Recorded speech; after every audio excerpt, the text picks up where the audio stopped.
বাংলার এক প্রত্যন্ত গ্রাম পলাশডাঙ্গা, আর সেখানেই আছে এক কুখ্যাত পুকুর, পাঁকিপুকুর। চলুন আজ আমরা এই ভুতুড়ে জায়গার সেই গা ছমছমে কিংবদন্তিটার একেবারে গভীরে প্রবেশ করি, যে গল্পটা অতীন নামের এক যুবকের জীবন চিরকালের মতো বদলে দিয়েছিল। ভাবুন তো একবার, একটা কালবৈশাখীর ঠিক পরের মুহূর্ত, চারদিক একেবারে মিশমিশে কালো, ঝিরঝির করে বৃষ্টি পড়েই চলেছে, আর হাওয়ায় কেমন যেন একটা কাঁপুনি ধরানো ঠান্ডা ভাব, মানে যাকে বলে একেবারে ভূতুড়ে পরিবেশ। ঠিক যেন মনে হচ্ছে কিছু একটা অশুভ ঘটতে চলেছে। তো আমাদের এই গল্পের ঠিক মাঝখানে আছে অতীন, বয়স ২৭, কলকাতা থেকে আসা এক টকবগে যুবক। সালটা ছিল ২০১৮। পলাশডাঙ্গা প্রাইমারি স্কুলে মাস্টারি নিয়ে এসেছিল, ভেবেছিল একটা নতুন জীবন শুরু করবে। কিন্তু ওর তো কোনো ধারণাই ছিল না যে এই শান্ত দেখতে গ্রামটা ওর জন্য কি ভয়ঙ্কর এক অভিজ্ঞতা সাজিয়ে রেখেছে। দেখুন, ওই গ্রামে থাকার জায়গা পাওয়া তো তখন বেশ মুশকিল ছিল। তো হেডমাস্টার মশাই সাহায্য করলেন। অতীন আর ওর ভাই রথিনকে একটা জমিদারের ভাঙা বাড়ির পাশে একটা চালাঘরে থাকার ব্যবস্থা করে দিলেন। ওই বিশাল বাড়িটার দেখাশোনা করার জন্য তখন শুধু একজনই ছিলেন, এক বুড়ো কেয়ারটেকার, হরিকাকার। আর ওই বাড়িটার পাশেই ছিল, বলা যেতে পারে, এই গল্পের আসল ভিলেনটা, পাঁকিপুকুর। গ্রামের লোকজনের মুখে মুখে ফিরত এই পুকুরের কথা। সবাই বলতো পুকুরটাতে নাকি অতৃপ্ত আত্মারা ঘুরে বেড়ায়, আর প্রতি পূর্ণিমার রাতে কাউকে না কাউকে ঠিক নিজের মায়াজালে ফাঁসিয়ে জলের তলায় টেনে নিয়ে যায়। তো সেই হরিকাকা কিন্তু প্রথম দিনেই অতীনকে সাবধান করে দিয়েছিলেন। কিন্তু যা হয় আর কি, শহরের ছেলে অতীন, এসব গাঁয়ের কুসংস্কার ভূতপ্রেতের গল্পে ওর কিচ্ছু বিশ্বাস ছিল না, হেসেই উড়িয়ে দিয়েছিল কথাটা। বেচারা বুঝতেই পারেনি ওই সাধারণ সতর্ক বাণীর আড়ালে কতটা সত্যি লুকিয়েছিল। তো চলুন এবার গল্পের সবচেয়ে রোমাঞ্চকর অংশে যাওয়া যাক। সময়টা ছিল এক পূর্ণিমার রাত। ভয়ঙ্কর ঝড় বৃষ্টির পর চারদিক একদম নিস্তব্ধ, পুরো গ্রামটা গভীর ঘুমে ডুবে আছে। আর ঠিক তখনই সেই অশুভ শক্তিটা জেগে উঠল। রাত তখন প্রায় ১:৩০।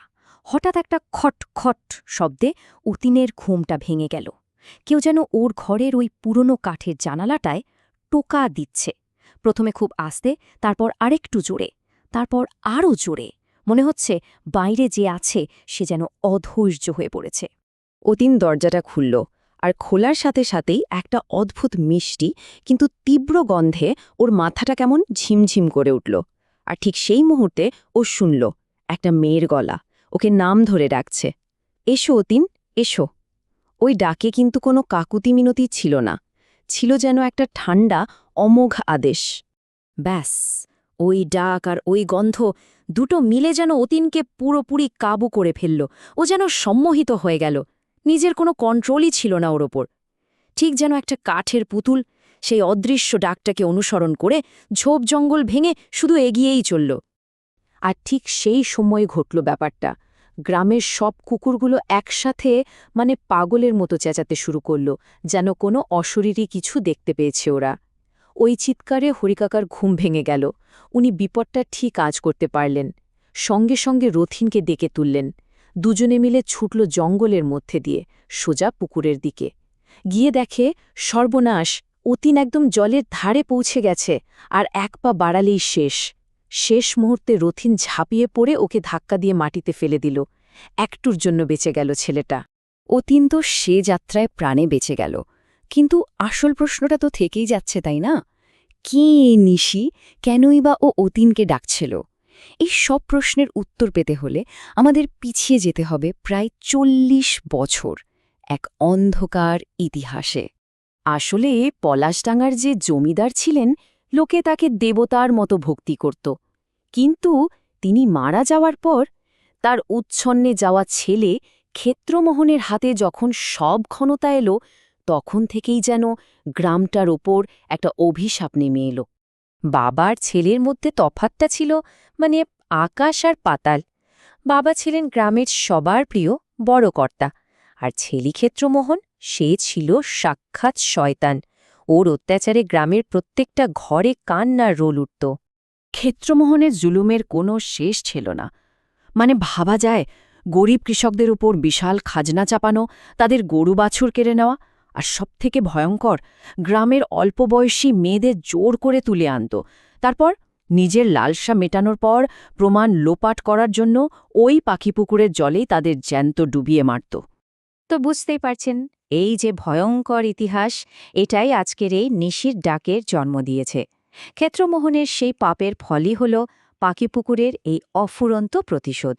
গ্রামের লোকজন এটাই বিশ্বাস করে যে ওই যে মেয়েগুলো, যাদের ওপর অমন অত্যাচার হয়েছিল, তাদেরই অতৃপ্ত আত্মারা আজ নিঃস্বী হয়ে ফিরে এসছে প্রতিশোধ নিতে। তাই নিশি কিন্তু একজন নয়, ওটা হলো অনেকগুলো আত্মার একসাথে জমে থাকার রাগ, জমে থাকা ঘৃণা। আর এই অভিশাপের প্রথম শিকার হয়েছিল কিন্তু ওই জমিদার বংশটাই। ক্ষেত্রমোহন তো ওই পুকুরেই ডুবে মরেছিল। তারপর ওর বংশের যত পুরুষ ছিল একে একে প্রত্যেককে ওই নিশি ডেকে নিয়ে গিয়ে জলে ডুবিয়ে মেরেছে। ভয়ে যারা বেঁচেছিল তারা সব গ্রাম ছেড়ে পালিয়েছে, কিন্তু পুকুরের প্রতিশোধের আগুন সেটা আজও নেভেনি। তাহলে প্রশ্নটা কি দাঁড়ালো? পাখিপুকুরের এই কাণ্ডটা কি শুধু অন্যায়ের বিরুদ্ধে একটা বিচার, নাকি এটা একটা অন্ধ অভিশাপ হয়ে গেছে, যা প্রজন্মের পর প্রজন্ম ধরে শুধু বলেই চেয়ে যাবে? আবার এটাও তো হতে পারে, তাই না, যে এই কিংবদন্তিগুলো আসলে শুধু ভূতের গল্প নয়, এগুলো হয়তো সামাজিক অবিচারের বিরুদ্ধে সাধারণ মানুষের তৈরি করা এক ধরনের প্রতিরোধ, লোককথার মধ্যে দিয়ে। আসল উত্তরটা কে জানে, সেটা হয়তো ওই পুকুরের গভীর কালো জলেই লুকিয়ে আছে।